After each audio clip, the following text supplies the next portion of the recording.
जैसे चुनाव 2024 के करीब आते जा रहे हैं, एक बार फिर से बाबरी मस्जिद का जो मुद्दा है वो गर्मा गया है। अब इस मामले को लेकर क्रेडिट लेने की बातें बीजेपी के नेताओं और उद्धव गुट के नेताओं की तरफ से की जा रही है। इस बारे में हमारे साथ बात करने के लिए समाजवादी पार्टी के वरिष्ठ नेता और महाराष्ट्र के अध्यक्ष विधायक अबू आजमी जी हैं, उनसे बात करते हैं। सर, 2024 का चुनाव करीब है। बीजेपी एक तरफ सुफियाना सम्मेलन करने की बात करती है, वहीं दूसरी तरफ विवादित ढांचे को जो की घटना हुई थी उसका क्रेडिट लेने की बात होती है। चंद्रकांत पाटिल जो बीजेपी के वरिष्ठ नेता और मंत्री हैं, उनकी तरफ से कहा जाता है कि वो सारा क्रेडिट वीएचपी का था और बीजेपी के कार्यकर्ताओं का था, उसमें कहीं भी शिवसेना नहीं थी। क्या कहें? 92 में जब डिमोलिशन हुआ था बाबरी मस्जिद का, उसका केस हुआ था और सुप्रीम कोर्ट ने क्लीन चिट दे दिया। सारी दुनिया ने देखा था कि मस्जिद पर चढ़ के लोगों ने उसको डिमोलिश किया था, लेकिन सुप्रीम कोर्ट ने किसी को सजा नहीं दिया, उनको मालूम नहीं किसी डिमोलिश किया। जब देश में ऐसी कानून चलेगा तो किससे क्या उम्मीद की जा सकती है? और अभी ओपनली लोग क्रेडिट ले रहे हैं कि हमने किया है काम, हमने किया है काम, परंतु कोर्ट की तरफ से कुछ नहीं हो रहा है। कहीं न कहीं निराशा नजर आती है। मैं समझता हूँ कि अगर आज मैं भारतवर्ष के 140 करोड़ जनता से कहूँ कि अयोध्या नाम किसने रखा था? मुगलों के जमाने में अयोध्या बना था, और अयोध्या में एक मंदिर नहीं है, अयोध्या में हजारों मंदिर है। अगर ये बाबर या वो उस जमाने के मुस्लिम बादशाहों ने चाहा होता, जिस तरह से इनका कहना है कि राम मंदिर को तोड़ दिया, तो और मंदिरें भी तोड़ी जा सकती थी, सारी मंदिरें तोड़ी जा सकती थी, क्योंकि उनकी हुकूमत थी और हुकूमत बहुत जोरदार हुकूमत थी, बहुत बड़ी हुकूमत थी, जिनकी जीडीपी बहुत जबरदस्त थी। सोने की चिड़िया भारतवर्ष कहा जाता था, अफगानिस्तान तक भारतवर्ष था, लेकिन मंदिरें हजारों थी, आज तक पड़ी हुई ऐसी पड़ी हुई। तो इस तरह की बातें लाकर सिर्फ और सिर्फ मैं समझता हूँ कि ये पोलराइज करने के लिए, और शर्म भी आना चाहिए सरकारों को कि आज सुप्रीम कोर्ट के मैं सल्यूट करता हूँ जज साहब को, उन्होंने कह दिया कि जो है आज धर्म को राजनीति में मिलाने से सारी प्रॉब्लम खड़ी हो रही है, और धर्म को राजनीति में लाना जो सरकारें लाती हैं वो सरकारें अच्छी सरकारें नहीं मानी जाती और खराब सरकारें मानी जाती हैं। उनका जो डेवलपमेंट को लाना चाहिए। अब इस मुल्क में मुसलमान अगर रहता है और मुसलमानों से इतनी नफरत है, तो एक बार तय कर लो बैठ के क्या करना है। रोजाना वही चीज है, रोजाना वही चीज है। एक तरफ जो है रोजाना सकल हिंदू समाज की आक्रोश रैली निकल रही है। आक्रोश किसके खिलाफ है? क्या है ये? मतलब क्या गलती मुसलमानों को बताया तो जाए।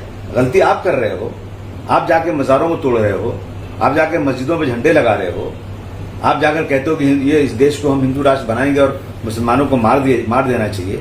ऐसी भाषण हो रहे हैं। तो मैं समझता हूँ कि ये बहुत ही गलत लोगों के हाथ में सरकार है। ये लोग सिर्फ और सिर्फ भारतवर्ष की जनता को एक जो है गलत चीजें बता करके ये सत्ता में आना चाहते हैं। इनसे पूछा जाए कि किसानों की आत्महत्या कब रुकेगी, उस पर जवाब नहीं इनके पास। इनसे कहा जाए महंगाई बढ़ती जा रही है, इनसे कहा जाए कि अपना चाइना ने घुस करके 3 जगहों के नाम बदल दिया है। चाइना हमारी बॉर्डर के अंदर, हमारी बाउंड्री में घुस के बैठा हुआ है। हमारे ताल्लुकात सारे जो हैं हमारे नेबरिंग कंट्री से खराब होते जा रहे हैं। हमारी जीडीपी गिरती जा रही है, हमारा फाइनेंशियल हालात हमारे खराब हो रहे हैं, डॉलर बढ़ता जा रहा है, रुपया गिरता जा रहा है। इन चीजों पे ध्यान नहीं है। आप उठे सीधा, आपने 3 ट्रेन भरी, आप चले गए और आपने खुद धनुष तीर बनाया और आपने जाकर खुद साधुओं को दे दिया, बाद में जाकर साधुओं से गिफ्ट ले लिया। अरे क्या ये नौटंकी, ये ड्रामा है क्या? ये जनता नहीं जानती क्या इन चीजों को? तो आपको लगता है कि मुख्यमंत्री के जैसा कि अभी आपने टिप्पणी की कि अयोध्या में गए हैं, ट्रेनें भर के लेकर गए हैं, और उसके बाद उन्हीं के जो है कैबिनेट के एक मंत्री की तरफ से इस तरीके के बयान आ रहे हैं, तो इससे कहीं ना कहीं बूस्ट हो रहा है और कहीं ना कहीं जो है राज्य सरकार की भी इसको शेयर मिल रही है? नहीं मिल रही है ना। ये तो आपस में इनको होड़ लगी हुई कि कौन हिंदुत्व को ज्यादा करता है, कौन नफरत ज्यादा फैलाता है, कौन ज्यादा मुसलमानों के खिलाफ बोलता है। तो वो उनको लगता है कि इसी पे जो है हमको सत्ता मिल जाएगी। और आपस में बीजेपी एक तरफ होड़ लगी हुई है और एक तरफ जो है ये शिवसेना जो शिंदे साहब की उसकी होड़ लगी हुई है। और ये लोग जो है ना, ये लोग सबसे ज्यादा जो ये हैं उद्धव ठाकरे जी हैं कि इनको ये थोड़ा सा डाइल्यूट हो गए हैं। मतलब ये जो है कट्टरपंथी से थोड़ा सा कुछ उन्होंने जब ये आए महाविकास अघाड़ी के अंदर, कांग्रेस और एनसीपी और हम लोग साथ बैठे, तो उनको बहुत सारे इश्यूज छोड़ने पड़े थे। तो उसका सहारा लेकर के कि भाई इन्होंने बाला साहब ठाकरे की जो चीजें थी वो लाइन छोड़ करके ये जो है सेकुलर बनते हैं, तो इनके वोट को खराब करने के लिए ये सब चीजें हो रही है। मगर इससे देश की हालत खराब होगी, अच्छी नहीं होने वाली। तो अभी जो है सर, जैसा कि आपने एग्जांपल दिया कि महाविकास आघाड़ी में आने के बाद से जो एक सॉफ्ट हिंदुत्व था उसकी तरफ जो है उद्धव ठाकरे चले गए थे, जिसका मुद्दा लगातार बीजेपी और शिंदे गुट की तरफ से किया जा रहा है। आपको लग रहा है कि कल के जो प्रेस कॉन्फ्रेंस उन्होंने किया और चंद्रकांत पाटिल के ऊपर जिस तरीके से अटैक किया, उसको भी देखकर आपको लग रहा है कि महाविकास आघाड़ी में जो है सब कुछ अच्छा नहीं चल रहा है, जिसकी वजह से उद्धव ठाकरे ये नहीं चाहते कि इस तरीके का मुद्दा उनके जो है पार्टी से या उनके जो है परिवार से छीन लिया जाए, जिसकी वजह से उस तरीके का बयान दे रहे हैं?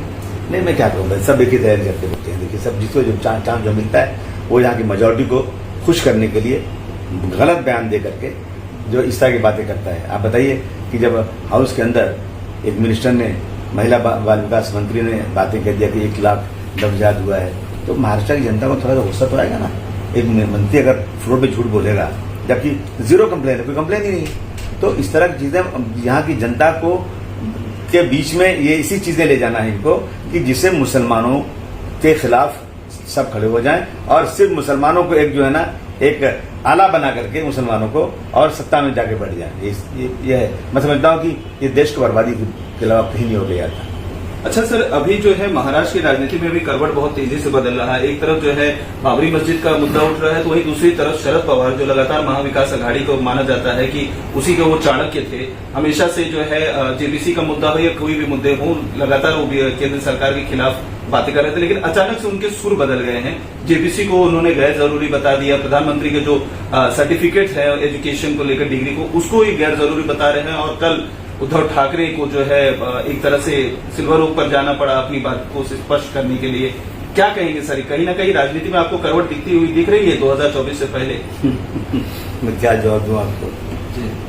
अब हमको जिन लोगों को हम सेकुलर समझते हैं वो भी अपना पाला बदलने की कोशिश करेंगे, ऐसी बातें करेंगे तो जनता विश्वास किस पे करेगी? इस तरह की चीजें करके अपने आप को सेव करना, अपनी पार्टी को बढ़ाना और सत्ता की लालच में अपने सारे जो आइडियोलॉजी को खत्म कर देना, मैं समझता हूँ कि ये बहुत ही बुरी चीज है। एक जमाना था लोग सत्ता जो अपना आइडियोलॉजी कभी नहीं खोते थे, चाहे सत्ता मिले या ना मिले, लेकिन आज जो है ना सत्ता की लालच में गिरगिट की तरह रंग बदलना आज थी, ये बहुत ही गलत चीज है। सर, ये भी है कि टाइमिंग जो है राजनीति में बहुत मायने रखती है। इधर जेपीसी और जो है प्रधानमंत्री की डिग्री की तरफ थोड़ा नम रुख अपनाते हैं शरद पवार, और दूसरी तरफ आज जो खबर आ रही है कि एक जो मामला MCS महाराष्ट्र कोऑपरेटिव बैंक का जो मामला एक था, जिसमें अजित पवार का नाम और उनकी पत्नी का नाम था, उस मामले में चार्जशीट ईडी दाखिल करती है तो उसमें उनका नाम नहीं आता है। आपको लगता है कि कहीं ना कहीं ये सारी बातें, ये कड़ियां एक दूसरे से जुड़ी हुई हैं? मैं इसमें क्या कह सकता हूँ, मैं सुना था शिंदे जी तो पूरी इस तरह की चीजें थी पहले, और ये जो हमारे यहाँ पे ये जो पहले कारपोरेशन के अंदर स्टैंडिंग कमेटी के यशवंत यादव जी थे, उनपे भी था, लेकिन ये लोग सब जो है जब बीजेपी की तरफ जाते हैं और प्रधानमंत्री के नजदीक जाते हैं तो एक वॉशिंग मशीन उसमें डाल दिए जाते हैं, सब बिल्कुल साफ सुथरे हो जाते हैं। तो आदमी क्या करता है, आदमी सोचता है कभी चारों तरफ ईडी का और CBI का, इनकम टैक्स का इस्तेमाल करके लोगों को दबाया जा रहा है, डराया जा रहा है, तो लोग अपने आप बचने के लिए सारी अपनी जो है आइडियोलॉजी बदल दे रहे हैं। मैं क्या कह सकता हूँ? तो आपको लगता है आने वाले दिनों में एनसीपी जा सकते हैं शरद पवार बीजेपी के साथ, इस तरह के संकेत दिखा रहे हैं? मैं इस पर क्या कहूँ बात, शरद पवार साहब बहुत बड़े नेता हैं, बहुत बड़े पॉलिटिशियन हैं, वो क्या सोचते हैं मैं इसके बारे में क्या कह सकता हूँ। सर, आपके बहुत बहुत शुक्रिया। वो आदमी जिनका साफ